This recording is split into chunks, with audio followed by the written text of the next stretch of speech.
Alright, so the live session died and it won't let me go back to it. I'm right at the point where I've hollowed out the bowl of the spoon. I'm just going to use the hook knife to take off this tiny chamfer on the inside edge. The hook knife is the perfect tool to do this with because of its curve, there's no danger of it going in and grabbing anything in the center of the bowl here. So, once I have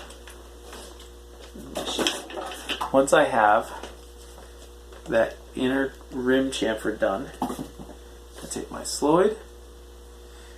This is my chance to sweeten up anything I notice on the outside edge. So I'm not trying to recut the edge, just shave off any bumps I see. Tiny little changes here at this stage can yield big dividends in terms of how smooth it looks. Again, I'm not trying to recut this entire rim, I'm just trying to essentially squish the bumps a little bit.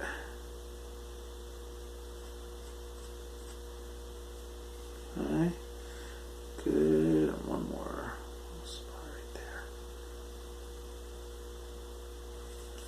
Good.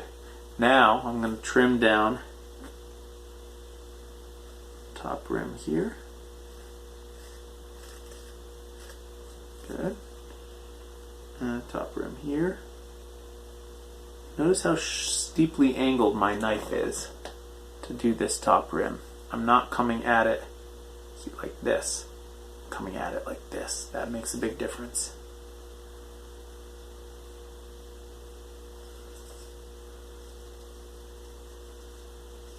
And again, just trying to take the smallest possible chamfer. These chamfers on eating spoons are important to make them comfortable in the mouth, and on non-eating spoons they're important because by knocking off this tiny little edge you're actually making the spoon more resilient to damage than it otherwise would be. Okay, good. Now I deliberately left the bottom of the bowl too thick, and now's my chance to thin it out. So start here. I want to try and get my cuts to be nice long cuts. See how long and smooth those are and how I'm able to essentially stack up facets next to each other. Now I'm going up to that rim, but I'm not trying to recut the rim.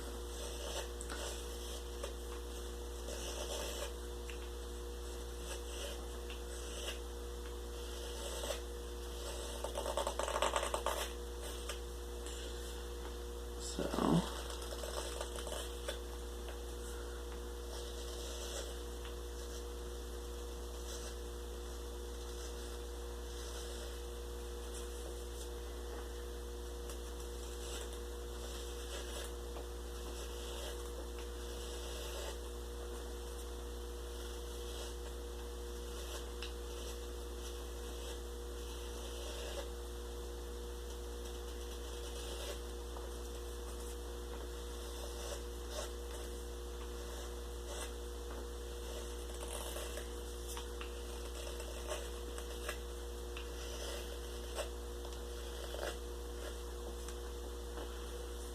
okay.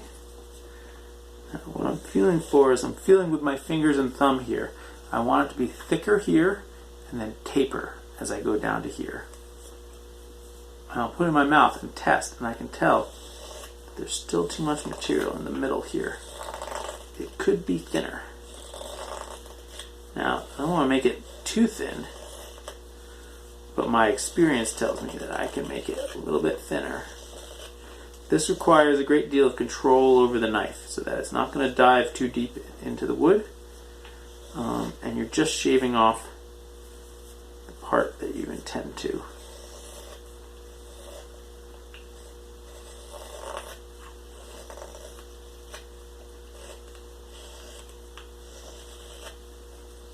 Okay, very good.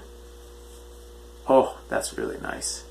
Okay, now I still have this lump here.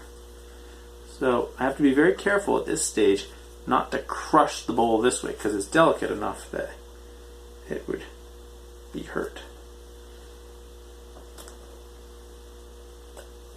So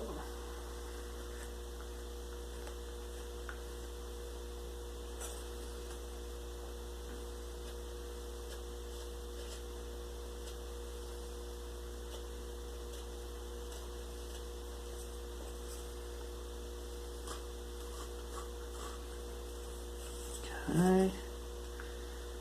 Now I'm just going to blend that line down into there. Good.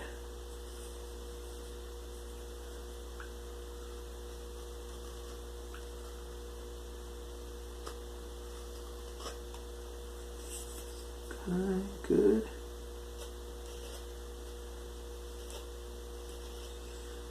Blend this line into there.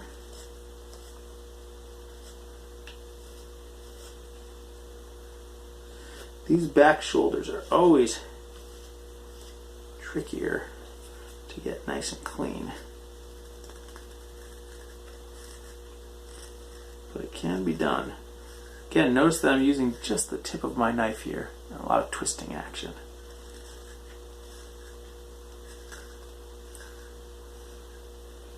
This is a real test of whether the tip of your knife is sharp. If the tip of your knife is not adequately sharp, you will struggle at this point. And that's a sign that you need to stop and sharpen.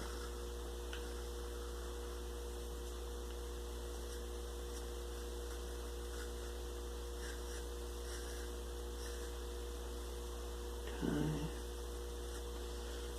Good. That's one side. Now, because one side is held differently than the other side when it comes to doing the back here, you have to pay attention as you're carving to get them even, otherwise they will be uneven. And even with the utmost care, chances are good they're still going to end up a little bit uneven. That's just how it is.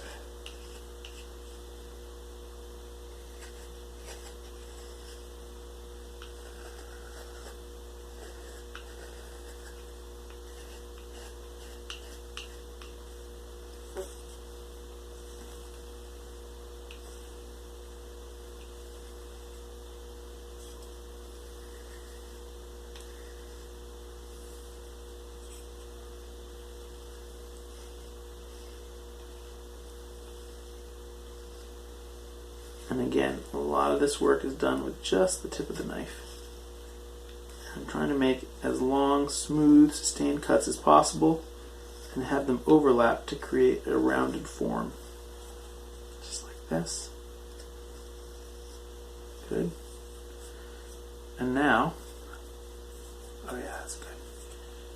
You can see that this back bit here needs a little more work. Good.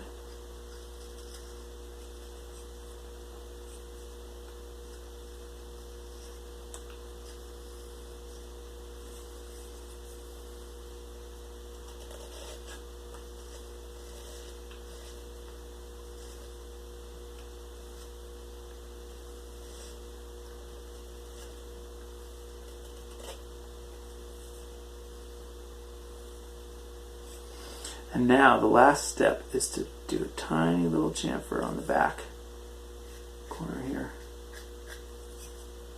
Back rim. And it has to be very small. If you do too much, there's so little on that rim that you'll destroy the rim and it'll change the way the spoon looks. So you just try to just knock off that little edge just the tiniest little bit. And that is the finished spoon.